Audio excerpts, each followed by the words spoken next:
At kung maaalala po ninyo, nung last Saturday, ang pinag-aralan po natin ay patungkol po sa bunga ng Espiritu.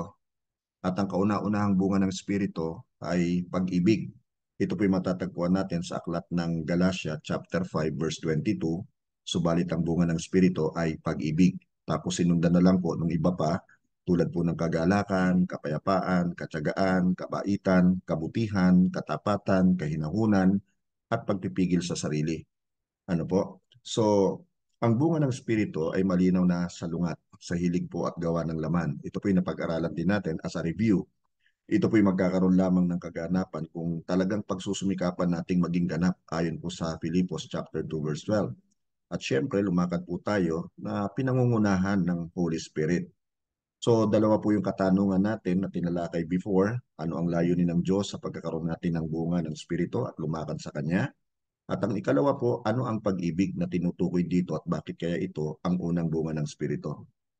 Natalakay din po natin ang sagot sa mga katanungang ito ang magbibigay ng linaw sa atin upang maunawaan ang pag-ibig. So, ang una po, ang bunga ng Espiritu, ito po yung ikalawang bahagi ng una, actually na bunga, ano po, ay yun ay pag-ibig. At tinalakay din po natin last week, pag-ibig ang ating kaparaanan upang ang isa't isa'y mapaglingkuran. So ang bottom line talaga, kaya tayo naglilingkod sa isa't isa ay dahil sa pag-ibig na inilagay ng Lord sa ating mga puso. Kaya bilang mga disciples po ng ating Panginoon, dapat makita talaga sa atin yung kauna-unahang bunga ng Holy Spirit, which is love or pag-ibig. At para makapaglingkod nga po tayo sa ating kapwa. Now, sa pagpapatuloy, ang ikalawa pong bahagi ay pag-ibig sa Diyos ang basihan ng ating pag-ibig sa isa't isa. Ito ang pinaka-basis, love pa rin. Of course, alam naman po natin that love never fails. Ayon po yan sa 1 Corinthians 13:8. And sinabi rin po sa 1 Corinthians 13:13 naman na, and these three shall remain, faith, hope, and love, but the greatest of this is love. So love talaga yung dapat nating maging basis. And of course, we know for a fact na sinabi rin ng Bible that God is love. Okay? So ayon po sa Galatia chapter 5 verse 14, sapagkat ang buong kautusan ay nauuwi sa isang pangungusap. Ano yun? Ibigin mo ang iyong kapwa gaya ng pag-ibig mo sa iyong sarili. Sa dalawang utos po lamang nakasalalay ang buong kautusan ni Moses at ng mga propeta.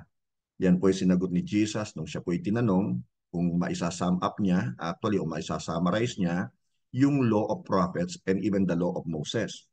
So ang unang utos po ay mababasa natin sa Mateo 22:37 kung saan sinabi rito, sumagot si Jesus, ibigin mo ang Panginoon mong Diyos ng buong puso, buong kaluluwa at buong pag-iisip. So dapat mauuna talaga ang pag-ibig natin sa ating Panginoong Diyos. Kasunod naman ay mababasa naman po natin sa Mateo 22:39. Ito naman ang pangalawa, ang sabi ni Jesus, ibigin mo ang iyong kapwa gaya ng pag-ibig mo sa iyong sarili. So dalawang kautusan po ito, pag-ibig sa Diyos at pag-ibig sa kapwa. Ito po may tuturing na krus na kumikilos or cross in action.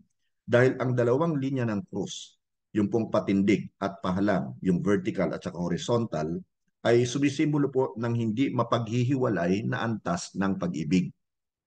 Ang ganda, no? Now, paano mo masasabi na mahal mo ang Diyos na hindi mo nakikita? Kung hindi mo naman kayang mahalin ang kapwa mong nakikita mo. Kasi yung iba, nagsasabi nga po na iniibig nila ang Diyos, mahal nila ang Diyos, naglilingkod sila sa Diyos. Pero pagdating naman sa horizontal na kanilang relationship sa kanilang kapwa, ay parang hindi yata ito na ipapakita o nagmamanifest. Ano po? So, dun po sa unang 1, chapter 4, verse 20, nakasulat, ang nagsasabing mahal niya ang Diyos, ngunit napopot naman sa kanyang kapatid ay sinungaling. Dahil kung ang kapatid niya mismo na nakikita niya ay hindi niya mahal, paano pa kaya niya magagawang mahalin ang Diyos na hindi naman niya nakikita? So ito isang reminder sa ating mga disciples ng ating Panginoon na dapat sana tayo talagang nag-iibigan, na hindi dapat magkaroon ng puwang yung buot o yung galit o yung inis natin sa ating kapwa lingkod. Dapat tayong lahat ay nagkakasundo dahil dapat umiiral sa atin yung pag-ibig mismo ng banal na spirito na inilagak niya sa ating mga puso, ang unang bunga. Daw, ang ikatlo po, pag-ibig ang solusyon at layunin ng ating kalayaan. The solution at purpose po ng ating freedom. Sa Galatia chapter 5 verse 15, nakasulat po, ngunit kung kayo'y nagkakagatan at nagsasakmalang parang mga hayop, mauubos kayo. Kakatakot ano ha? So nasabi ito ni Pablo sa mga Kristiyano sa Galacia kasi nakikita talagang merong hindi pagkakaunawaan sa kanila.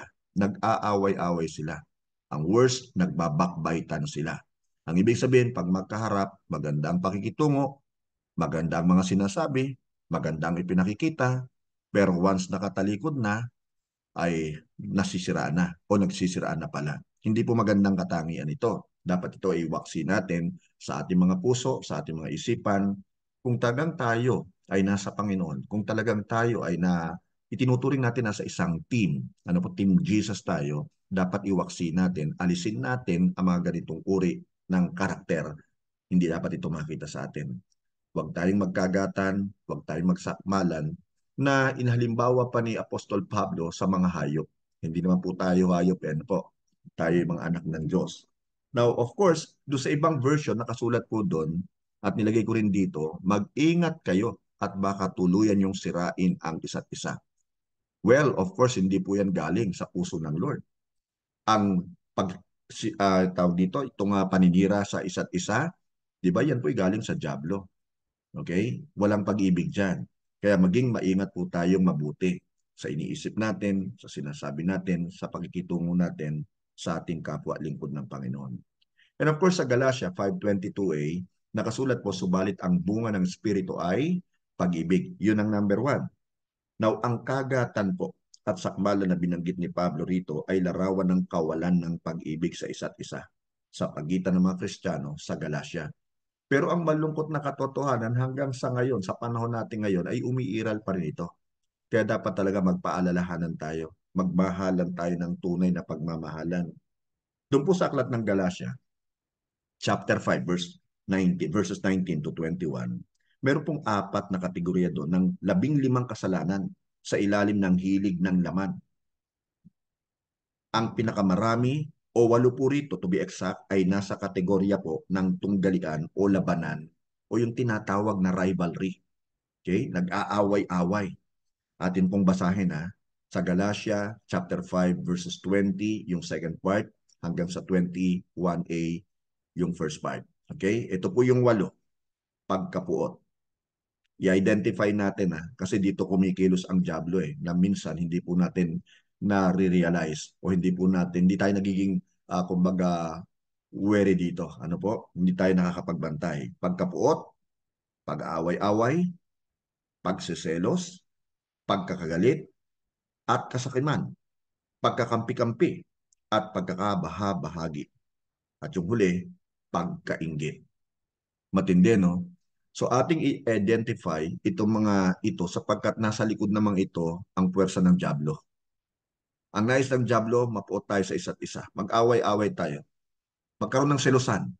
At ito po ay actually nakita rin natin kung nababasa po natin sa gospel na talaga nagkakaroon ng selusan yung mga apostles ni Jesus.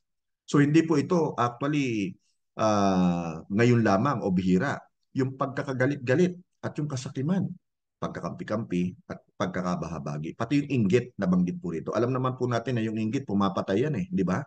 Ito ang dahilan kung bakit pinatay ni Cain kung si Abel Yung selos din niya 'di ba? Napuot siya.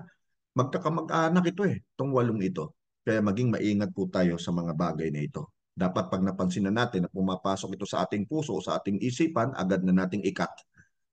Kasi may kasama rin po yung curse.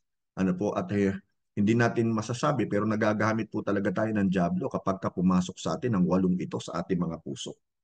So, ang tanong ngayon, ano ang solusyon sa mga ito? Of course, ang sagot, pag-ibig. No doubt about that. Love ang sagot dyan. Kasi sinabi rin sa Bible that love covers a multitude of sins. Pag-ibig lamang ang bunga ng Espiritu ang makapag-aalis ng lahat ng labanang ito, ng tunggaliang ito, ng rivalry na ito. Kaya ito ang una at pinakamahalaga sa lahat. Now, doon po sa unang Pedro, chapter 4, verse 8, ito yung Tagalog version. Ang sabi po rito, paalala sa atin, Apostol Pedro, higit sa lahat, magmahalan kayo ng tapat. Di ba, hindi yung pagmamahalan na pakunwari lamang. Kasi nagagawa yan minsan ng mga lingkod mismo ng Panginoon eh. Pwedeng sabihin na mahal kita, mag-usap kayo mahusay, pero deep inside meron talagang kinikimkim eh, di ba, na hindi maganda. Kaya ang sinasabi rito sa atin ni Apostol Pedro, magmahalan kayo ng tapat. Sapagkat ang pagmamahal ay pumapawi ng maraming kasalanan. Ito yung sinabi ko kanina, that love covers a multitude of sin. Kaya napakalaga po talagang meron tayong pag-ibig. Okay? So, kung ang pag-ibig, ito lang po ang tanong na pwede po nating i-reflect. Kung ang pag-ibig ay isang kapangyarihan. At alam naman po natin talagang there is a power in love eh. Di ba? Kung ang pag-ibig ay isang kapangyarihan, paano mo ito gagamitin upang iyong maparangalan ang ating Panginoon?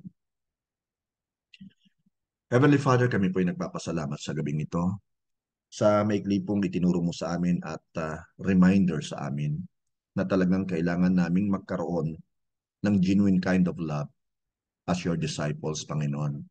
Na maipakita namin to sa aming kapwa, mga lingkod, sa aming mga kapatid sa pananampalataya upang maparangalan ka. Sinabi mo nga, Panginoon, by this, everyone will know that you are my disciples if you love one another. Lord, turuan mo kami magmahal.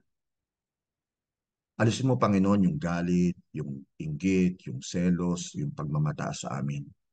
Hayaan mo, Panginoon, na ang makita lamang sa amin ay yung tunay na pag-ibig.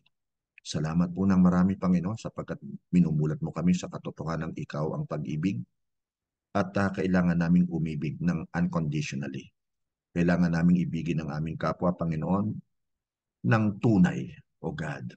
Umaba ang aming pasensya, lumawak ang aming pangunawa, at maipakita namin talagang we care for each other.